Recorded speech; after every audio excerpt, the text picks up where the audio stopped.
Ketika kita lagi lemah, ketika kita lagi drop, kita baca ma wadda'aka rabbuka wa ma qala. Kalau kita mengaku Allah hasbi, cukup buat saya Allah, hasbi Allah, hasbunallah, berarti kalimat itu harusnya kalimat motivasi banget. Terjemahan dari kalimat itu banyak. Ma wadda'aka rabbuka wa ma qala bisa diterjemahkan la tahzan innallaha ma'ana. Bisa. Ma wadda'aka rabbuka wa ma qala bisa diterjemahkan dengan kalimat fa inna ma'al usri yusra. Ma wadda'aka rabbuka wa ma qala bisa diterjemahkan inni ma'akuma asma'u wa ara. Aku bersama kamu berdua wahai Musa dan Harun, asma'u wa ara. Mendengar dan melihat. La takhafa, jangan takut wahai Musa dan Harun. Idhaba ila Fir'aun. Pergilah kamu berdua kepada Firaun, la takhafa, inni ma'akuma asma'u wa ara. Aku yang akan memantau apa yang terjadi pada diri kalian. Jadi aku tahu banget, update banget setiap detiknya. Bahkan sebelum terjadi, aku sudah mempersiapkan perisai untuk melindungi kalian. La takhafa, jangan takut. Itu terjemahan-terjemahan yang banyak di Al-Quran tentang kalimat ma wadda'aka rabbuka wa ma qala. Atau mungkin kita bisa challenge diri kita sendiri ya. Ketika kita tilawah Al-Quran secara acak, cari ayat terjemahan atau bahasa lain dari ma wadda'aka rabbuka wa ma qala. Coba cari di Al-Baqarah, cari di Ali Imran, itu banyak banget kalimat ma wadda'aka rabbuka wa ma qala. Rabbmu tidak pernah meninggalkanmu, gak pernah benci sama kamu. Ayatnya banyak banget. Bahwa Allah gak pernah ninggalin kita, bahwa Allah gak benci sama kita. Salah satunya mungkin kalau Allah kalau Allah nggak benci sama kita tuh, misalnya ayat fa'in yuridullahu bikumul yusra wala yuridu bikumul usr. Sehingga siapa yang berpikir syariat itu kayak beban, seolah-olah Allah kayak nggak rela gitu ngelihat kita nyaman, kok dikasih syariat, dikasih beban, dikasih tugas, dikasih batasan. Enggak, itu salah paham. Allah ngasih syariat bukan untuk ngebebanin kita, bukan karena Allah iseng sama kita, bukan karena Allah benci sama kita, tapi karena Allah pengen memudahkan hidup kita justru dengan syariat. Syariat itu bukan mempersulit hidup kita. Kalau sebuah negara meninggalkan syariat karena takut sulit kehidupan negara itu, justru kita terjebak dalam wasawisus syaitan. Mulailah kita dengan hiruk pikuk, dengan kekacauan gara-gara meninggalkan syariat. Kalau sebuah bangsa, masyarakat, keluarga, pribadi pengen hidupnya lebih mudah, ati'u Allah wa ati'ur Rasul. Coba ikutin cara Allah, pasti akan jadi mudah. Memang di awalnya kelihatan agak-agak challenging nih. Tapi begitu kita jalanin, yusrun, mudah, semuanya mudah. Kemarin saya jalan sama istri ke Thailand. Kita jalan berdua ke Thailand, pengen main aja gitu. Jalan ke Thailand, kebetulan ada acara di Malaysia, terus mampir dulu ke Thailand. Sampai di Thailand kita ke Pattaya dulu nih. Saya karena senang dengan laut, saya cari yang lautnya masih aman. Kalau Phuket mungkin gitulah ya. Nah, cari yang Pattaya yang private beach, jadi nggak ngelihat yang gitu-gitu. Cie, sombong. Kalau terlihat kan nggak sengaja. Nah, pergilah ke Pattaya gitu ya, cari yang beach yang private gitu. Terus karena kita nggak tahu halal foodnya di sana, akhirnya kita kayak sangat hati-hati mencari halal food. Sampai rempong, sampai bawel. Pas mau room service minta makanan ke kamar karena nggak berani makan di luar, kita sampai bawel banget bilang ke restorannya itu pakainya oilnya oil apa? Nggak pakai oil yang pork kan, saya minta yang vegetable oil ya pak gitu. Terus itu wajannya diganti ya, dicuci dulu, ya pak. Itu yang masak ininya tepungnya udah dipakai yang pork belum sebelumnya? Ya bisa kita bikin yang baru pak. Sampai mereka sebel banget gitu kan, karena banyak banget permintaannya, padahal pesannya cuma nasi goreng. Tapi permintaannya panjang gitu, akhirnya dihidangkanlah nasi goreng seafood, kita makan berdua sepiring. Gak penting banget sih, gak ada hubungannya dengan tema. Nah udah gitu malam kita cuma nyari buah aja kayak gitu. Nah karena kita berusaha untuk ketat dalam masalah halal food, kalau gak benar-benar kita bisa yakin bahwa ini halal atau minimal dia aman gitu, maka kita nggak akan berani. Ini berusahalah belajar taat kecil-kecilan, bukan hal besar sebetulnya. Tapi justru saya ngeliat di sini hal kecil dihargain sama Allah. Kalau hal besar apalagi kan ya, hal sepele kayak gitu doang, Allah langsung kayak ngehargain gitu. Ini bukan karena saya soleh, tapi karena saya mencoba untuk meniru orang soleh. Akhirnya mendapatkan janji yang Allah janjikan kepada orang soleh. Sayanya belum soleh, tapi karena meniru orang soleh, dapat juga nih yang dijanjiin Allah kepada orang soleh. Udah ketat, seharian kita makannya susah banget.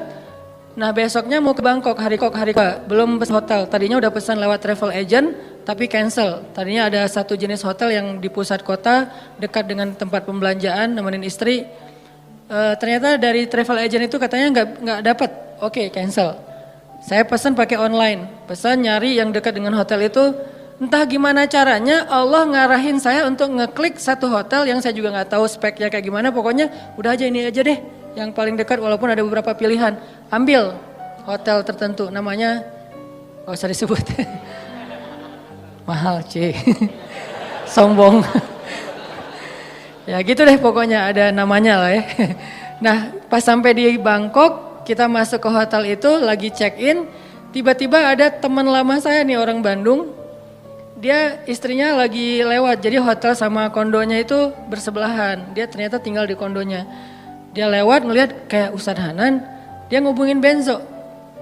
Benzo cuma angkat tangan, lihat ke atas. Itu namanya Benzo, masih Jovisa. Nah Benzo dihubungin Benzo tanya ke saya, Ustadz lagi di hotel ini di Bangkok loh. Kok Benzo tahu? Kan saya nggak ngasih tahu siapa-siapa. Nggak, tadi ada teman yang ngelihat Ustadz, dia kayak ragu gitu, bener nggak? Oh iya bener, kenapa? Dia ngajak Ustadz nanti malam cari makan halal dan Thai banget gitu. Alhamdulillah, berarti kemarin susah dikit, sekarang Allah kasih jalan keluar. Bukan hanya itu, ternyata hotel yang saya pilih itu dia udah halal restoran, untuk breakfast tuh aman, udah halal. Karena susah kan nyari hotel dengan sertifikat halalnya di sana. Tanpa kita ketahui ternyata Allah arahin kita ke hotel yang gak perlu bawel lagi untuk room service-nya. Karena dia udah halal restoran. Ditambah lagi diajak sama teman saya untuk makan yang halal food tapi Thai banget, enak. Ditraktirin, itu yang paling enak. Nih saya berpikir kalau saya lebih cepat atau lebih lambat 1 menit aja pas check in, kan saya nggak bakalan ketemu dengan istrinya, sehingga kita nggak berpapasan, nggak saling tahu. Allah yang bikin timingnya pas banget. Dia jalan lewat depan hotel, saya masuk check in, dia ngelihat ke saya, terus dia ngubungin Benzo ngubungin ke saya, pas dapat wifi karena ngandalin wifi banget kan di luar negeri teh, irit gitu. Dapat wifi, saya langsung balas, qadarullah. Malamnya dimudahin, akhirnya kita jalan, makan, halal, enak, bukan murah, gratis. Jadi saya teringat, wa may yattaqillaha yaj'al lahu makhraja wa yarzuqhu min haitsu la yahtasib wa may yattaqillaha yaj'al lahu min amrihi yusra wa may yattaqillaha yukaffir anhu sayyi'atihi wa yu'zim lahu ajra. Itu janji Allah.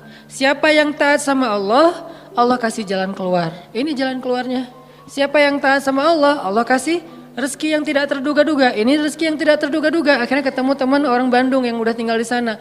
Siapa yang taat sama Allah, Allah mudahin urusannya. Jadi mudah kemana-mana digayat. Siapa yang taat sama Allah, Allah gugurkan dosanya. Berharap kayak gitu dan dilipat gandakan pahalanya. Berharap juga kayak gitu. Ini artinya hal sepele gini aja Allah hargain. Karena faman ya'mal mithqala dzarratin khairan yarah, pasti Allah bales. Ma wadda'aka rabbuka wa ma qala. Jadi Allah itu nggak pernah absen teman-teman, nggak pernah offline, nggak pernah kelewat gitu. Aduh ada yang kelewat nih nggak sempat di like. Kalau kita kan kalau terlalu banyak nge-following, akhirnya udah ketutup ya, ketimpa sama yang baru posting gitu. Kadang-kadang karena saking banyaknya kita nge-following, pasangan sendiri nggak pernah di like. Kenapa? Dia posting ketimpa lagi. Kok kamu nggak pernah nge-like postingan aku? Emang kamu posting? Kamu gitu banget ya sama aku? Akhirnya rame gitu kan ya. Padahal kita nggak ngelihat, soalnya ketutup sama postingan yang baru-baru. Allah nggak pernah gitu. Allah nge-following semua hambanya, bahkan lebih dekat daripada urat lehernya.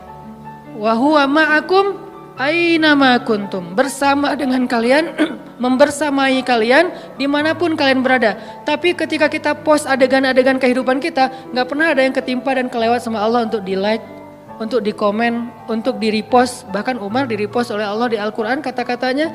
Ini artinya Allah la ta'khudhuhu sinatun wala naum. Kulla yaumin huwa fi sya'an. Ma wadda'aka rabbuka wa ma qala. Ini jadi penyemangat teman-teman. Gak usah khawatir untuk taat. Kita bikin dosa aja Allah masih maafin kita. Apalagi taat, Allah pasti akan menghargai kita. Itu part pertama dari surat Ad-Duha. Part kedua, alam yajidaka yatiman fa'awa wa wajadaka dhallan fahada wa wajadaka ailan fa'aghna. 3 kalimat yang luar biasa itu menjelaskan arti dari ma wadda'aka rabbuka wa ma qala.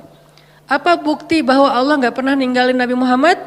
Kata Allah, alam yajidaka yatiman fa'awa. Bukankah dulu kamu lahir dalam keadaan yatim, lalu Allah kasih naungan?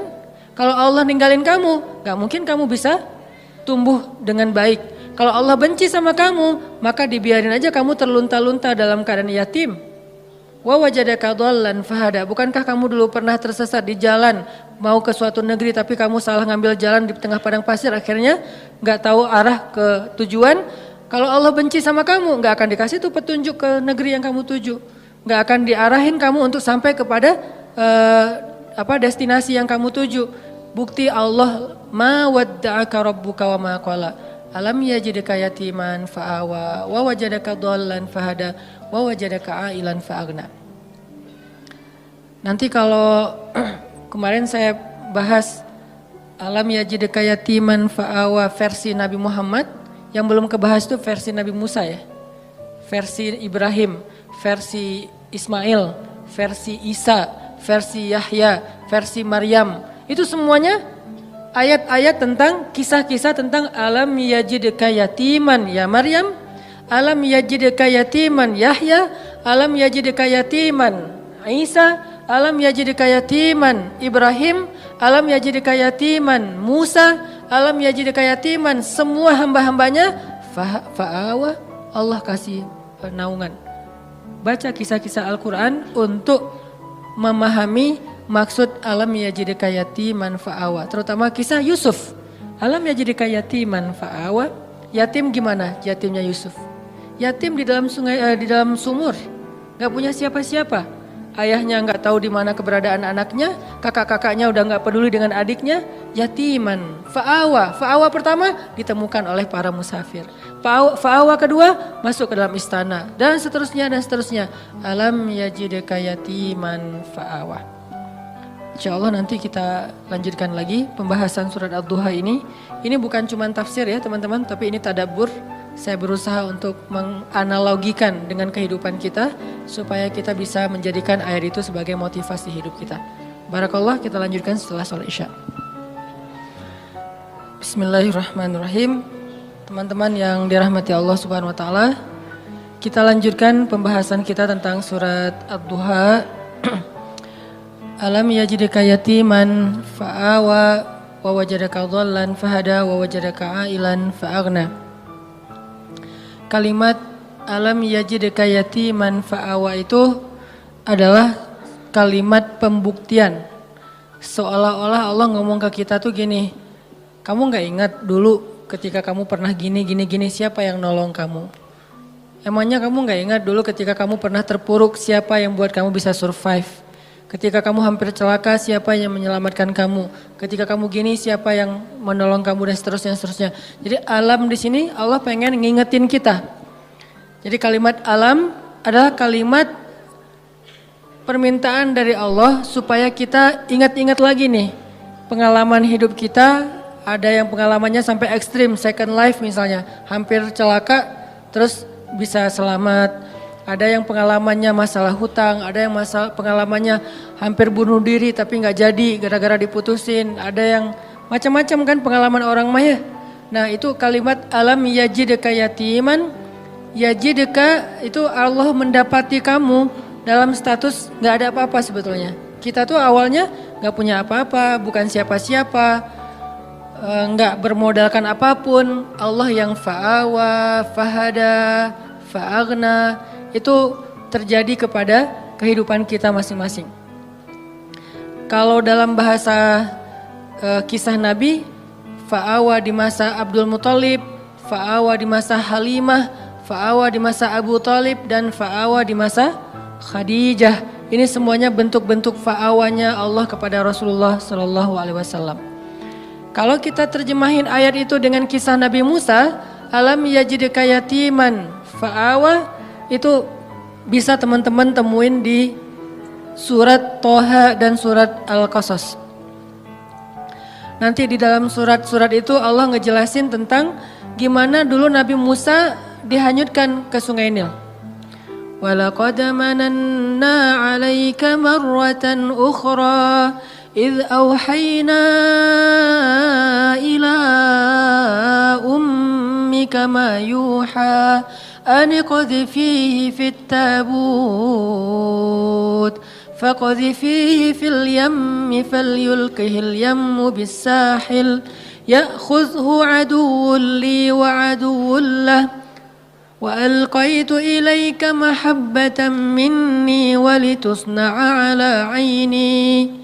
Ketika Allah mengilhamkan kepada ibu Musa, wahai ibu Musa, hanyutkanlah bayimu di Sungai Nil kalau pengen selamat. Pengen selamat? Jangan kamu simpan di rumah, jangan kamu rawat sendiri, jangan kamu bawa lari ke hutan. Hanyutkan ke Sungai Nil. Supaya selamat dari siapa? Dari Firaun. Ini perintah Allah. Kadang-kadang Allah ngasih kita perintah dalam hidup itu gak logis. Menyelamatkan bayi kok malah dihanyutkan ke Sungai Nil. Kenapa gak dibawa lari aja ke dalam hutan? Lalu ke pantai, lalu lupa.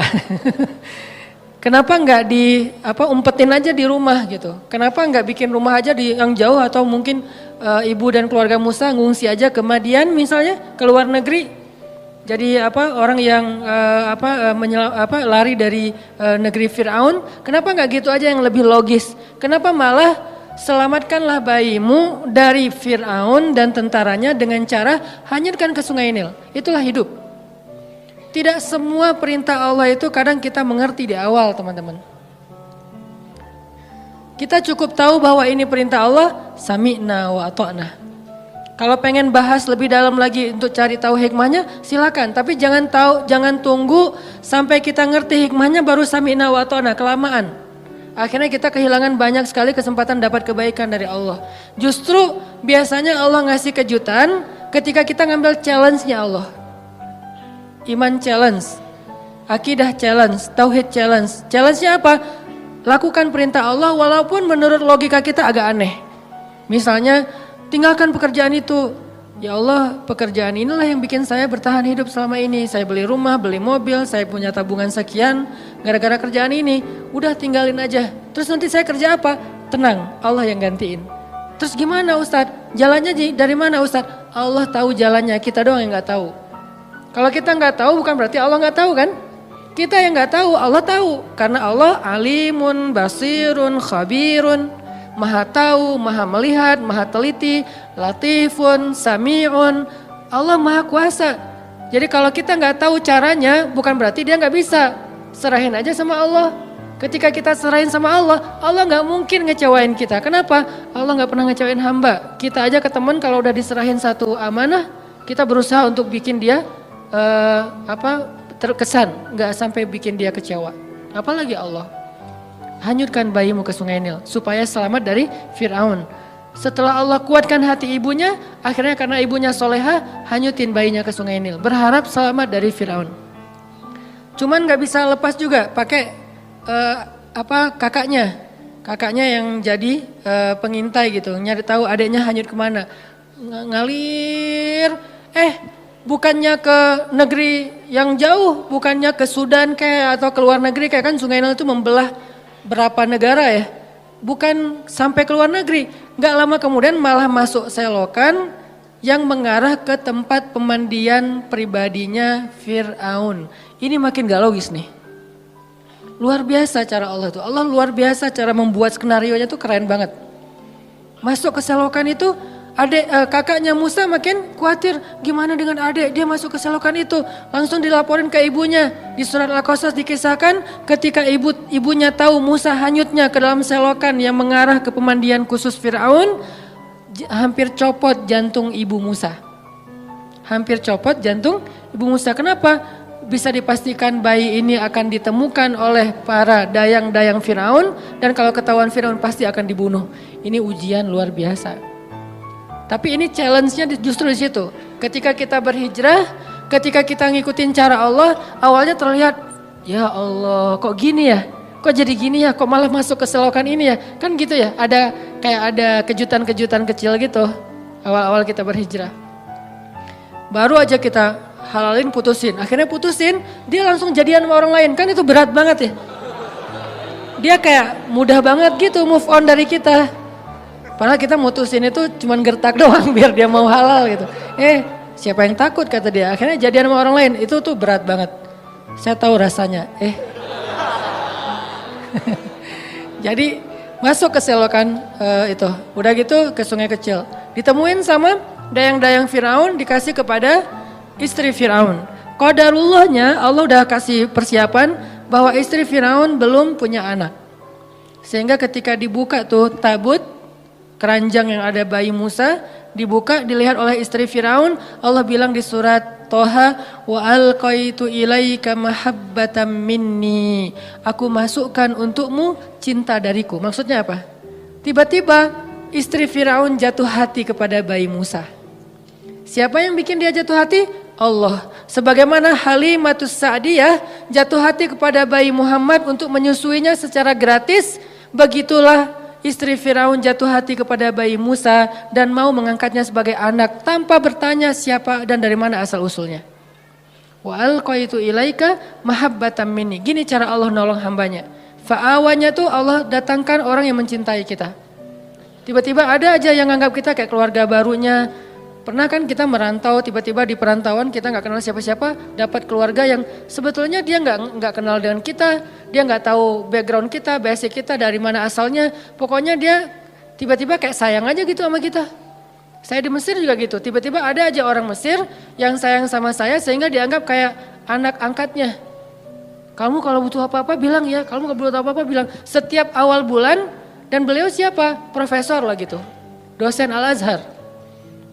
Kan banyak banget kemudahan gara-gara ada dosen, profesor, senior, kayak Allah jadikan tertarik kepada saya, senang.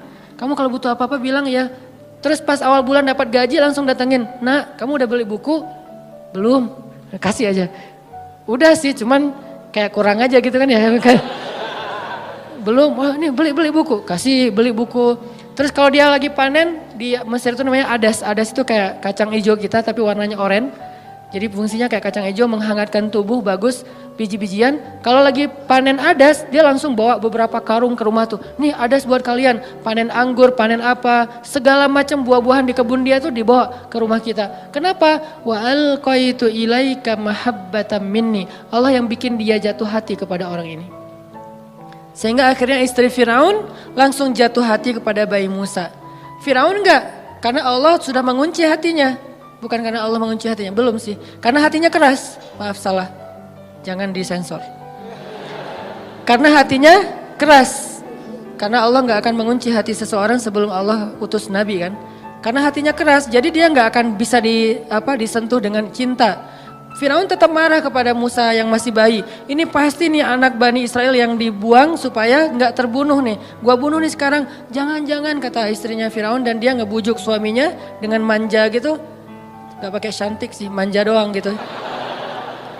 Akhirnya Firaun gak jadi ngebunuh Musa. Selamat Musa di satu adegan. Udah gitu gak lama kemudian Musa lapar. Musa kehausan. Wa wajadaka ailan fa'agna. Gimana caranya keluarga Firaun bikin audisi. Siapa yang bisa menyusui bayi Musa dikasih dinar, dirham, emas, perak. Dikasih tempat kedudukan yang tinggi di dalam istana. Punya gelar ningrat. Dikasih rumah di dalam istana yang sangat bagus.